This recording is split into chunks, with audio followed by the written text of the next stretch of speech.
Everybody likes to pay more at the gasoline pump, but we may all have to if we want to fix the roads. Tomorrow, Ohio's governor will put his support behind raising the gas tax. It's an idea that some say is a no-brainer, but others are skeptical. Walter Smith-Randolph joins us now with what this all means for you. Walter? Yeah, well, Rob and Cammie, this means handing over more of this every single time you fill up your tank. The governor wants an 18 cents per gallon increase in the gas tax. That means if I'm filling up this Subaru with today's gas prices, I'll be spending about $3 more every single time I fill up. The governor says this is a much needed increase. Ohio's gas tax is 28 cents per gallon. While it's cheaper than most of our neighbors, Governor Mike DeWine says it's costing us big time. We got a horrible situation, and it's status quo. It's not going to get better. It's going to get worse and worse and worse. So we've got to step up, frankly.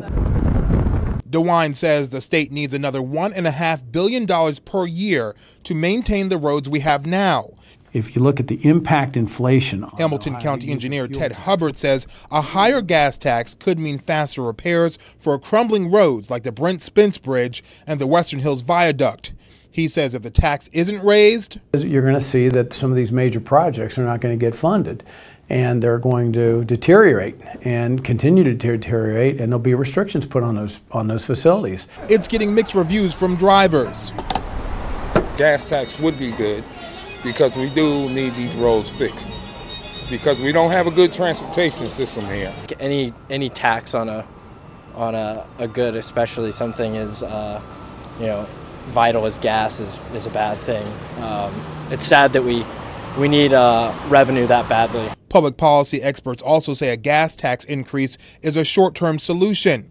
Greg Lawson with the Buckeye Institute says registration fees or a miles traveled tax might help in the long term. While we definitely recognize money going to infrastructure is needed, we would say, and we've been on the record for years saying that there's other areas where we should look at government spending, and we should reduce some of those areas so that we can do a tax break for everybody who's going to be hit with a gas tax increase, if that's the direction that the legislature chooses to go.